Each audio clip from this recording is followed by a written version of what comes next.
Steady struggling, but we gotta find a way through. Bills due, and now my baby needs some new shoes. Flipping pennies in my quarters, gotta stay strong.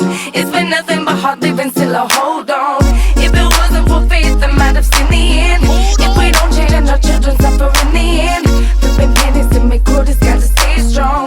It's been nothing but hard living, still I hold on.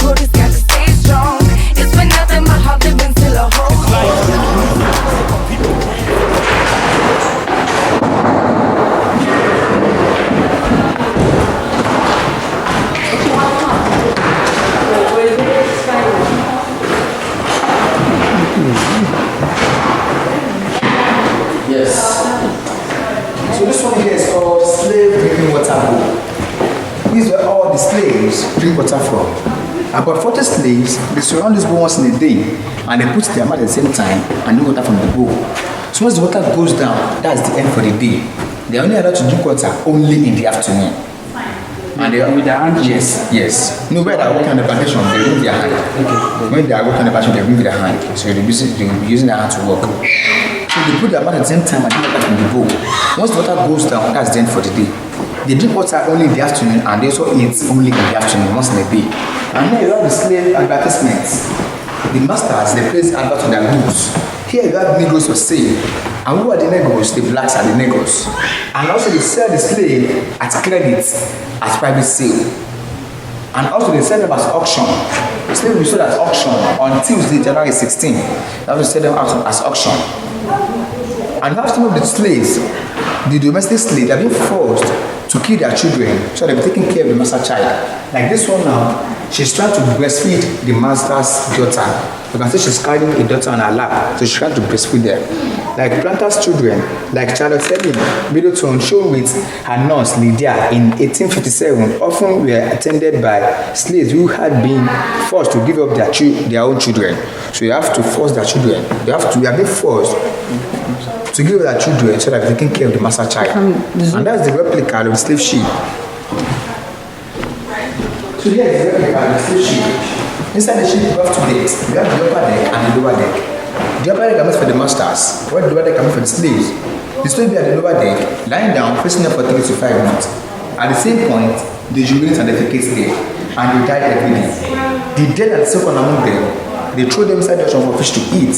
And at times, the masters come down to the lower deck and they pick the families among them and they rape them. And the raping is the beginning of the mulattoes. When they give birth, they get the mulattoes, they have caste.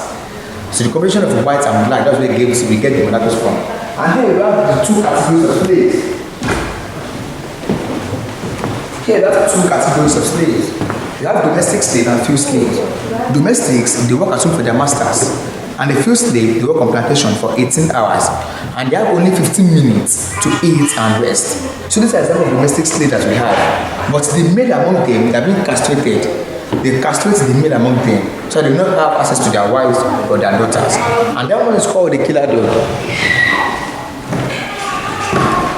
This one is called the killer dog. Anytime a slave tries to escape from the plantation, the masters release their dogs. And the dogs are trained to cut off the throat of the slave and kill the slave immediately.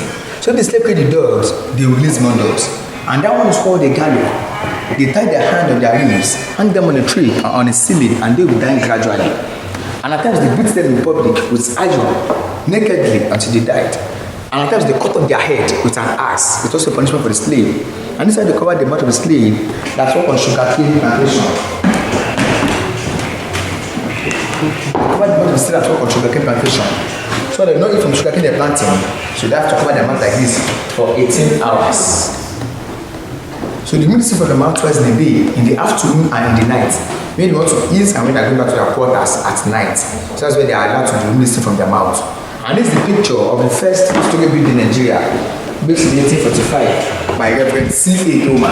Inside this house, Ajayi Crowther translates English Bible to Yoruba Bible in the 1842 till 1845. And this one is called the Canon Gun.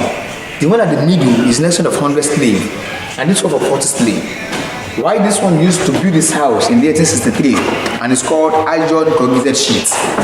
So this is the similarity between Nigerian culture and Brazilian culture. Stay from Nigeria, you are taken to Brazil.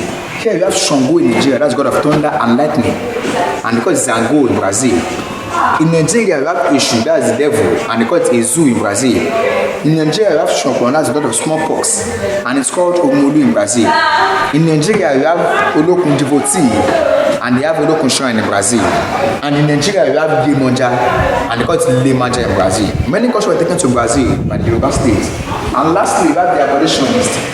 They are the ones who stop the state trade. They put an end in the trade, they said enough is enough. And the first one was signed in 1807 in a country that we call Santo Domingo, now Haiti. And it was legally continued for 81 years. And so finally in the year 1888 in Brazil. And this one is called James Fortin. And this young man is called L.E.A.P, who is from Nigeria. Yeah, he was an able man. He was a slave and later gained his freedom and became an abolitionist. And over here we have this one called Frederick Douglass. This one is called Samuel E. Coolidge, John Roosevelt, Booker T. Washington, Herbert Tubman, Captain John Brown. We have this man that is called William Wilberforce.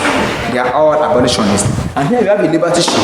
The ship that brought back home all the slaves and stopped them at a town called Freetown in Sierra Leone. They named that town Freetown after the ship. So when they get to Freetown, the slaves they trace their roots back home. And then that trace their roots, they are called returnees. So among the returnees, we have like this man called Los Santos da Silva. They are Coca, Smith, and we have this one that is called Bishop Samuel Ajayi Crowther, who was a slave, later gained his freedom, and came to first Toribid and translate English Bible to Yoruba Bible. And then this man worked with him as his assistant, and Ajayi Crowther got married to a woman that was called Suzanne, and they both gave birth to two children, a boy and a girl, Abigail Crowther and Daniel Crowther. So Ajayi Crowther went for a war and he was killed at the war front, and Abigail Crowther got married to this young woman. So they both gave birth to Abass Macaulay. So this is the father of Abass Macaulay that we call Babington Macaulay. And here we have the start of a freed slave rejoicing for freedom. The chapel has been broken. No slavery again. So once again, I'm looking for the Heritage Museum. Thanks for coming. Yes. What about the house?